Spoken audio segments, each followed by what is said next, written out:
Welcome back to the Boot Tragedies. After MiniCamp was wrapped up, the Saints decided to make some roster moves. Now, we can kind of get used to this. A lot of roster moves will be happening over the course of the next month or so. It's a 90-man roster. You're going to be bringing guys in and out. You're going to be bringing guys in on tryouts and things like that. So you can just get used to moves being made with the back half of this roster.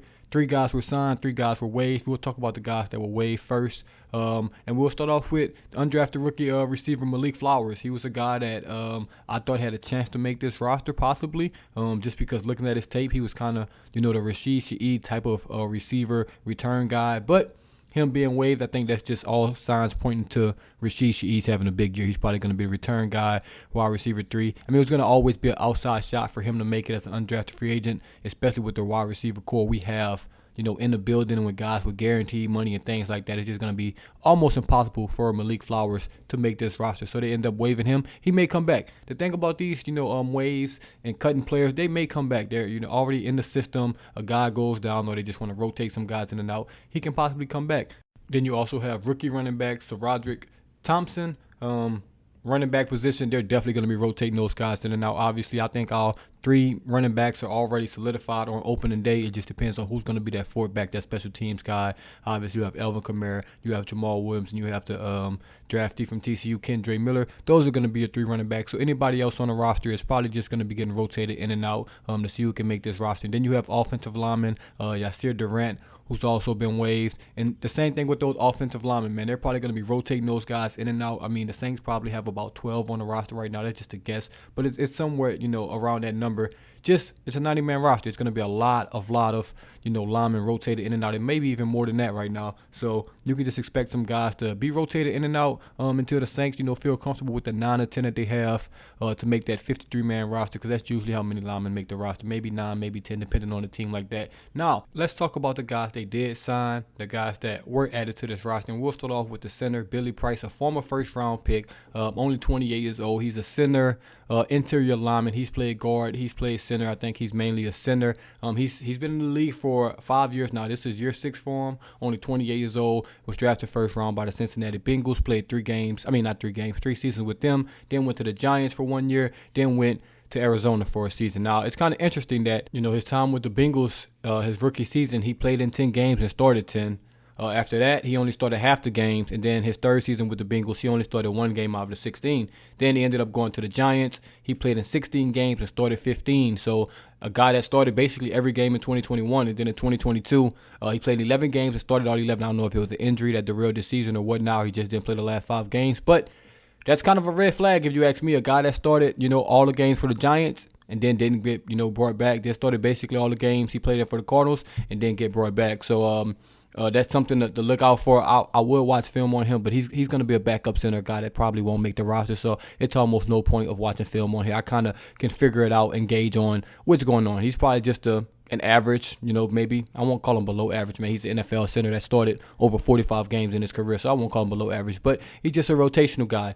A guy that can play a couple positions. That's what the Saints need. You're going to need some versatile linemen. Remember when McCoy went out last year, we didn't have a backup center. We tried to remove Ruiz there. It was just all bad. So I think it's good to bring in a backup center, guys that started 45 games in the NFL. So if he has to come in, play a game or 2 here or there to start, that wouldn't, slow the Saints down as much.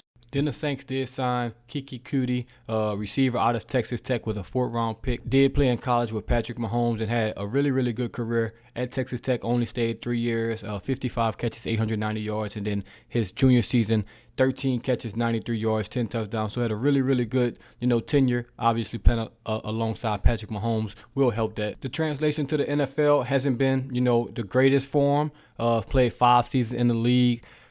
First year with the Texans, 28 catches, 287 yards. Then the next year, 22 catches, 254 yards.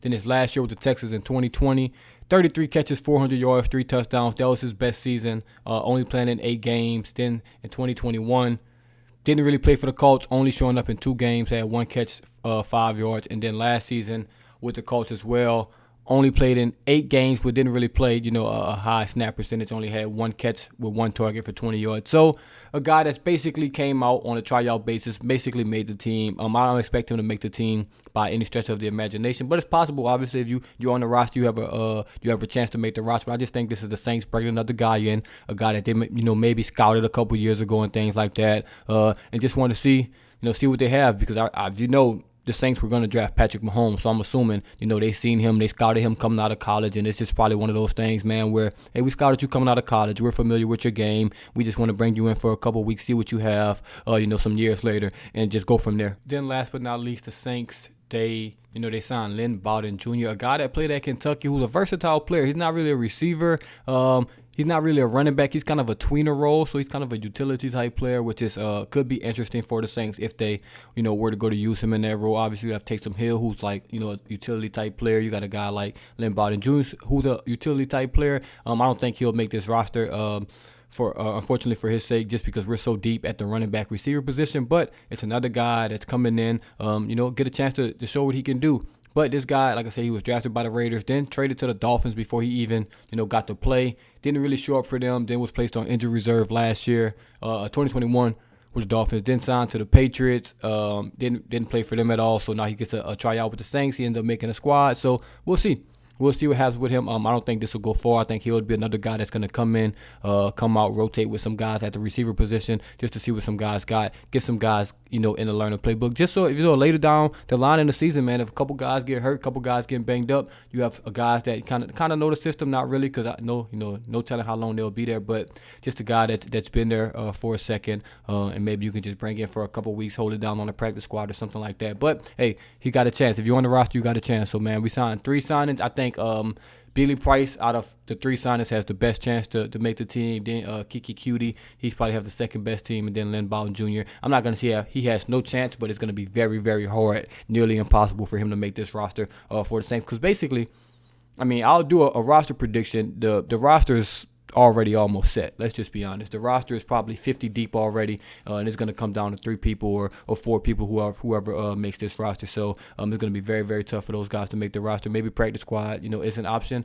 but we'll see. We'll see. Like I said, I think Billy Price has the best chance to make this team just because backup center was a problem for the Saints last year, and you can never have too many linemen, especially ones that's played in over almost 70 games in his career and started 45. But that is all, man. Training camp is going to come when it comes. That was a 3-day minicamp that the Saints wrapped up. Not too many major stories coming out of minicamp, and that's good. You don't want any major stories coming out there. So we'll see what the future entails for the Saints, man. But thank y'all for tuning in once again. As always, this is the Boo Tragedies, and I'm out.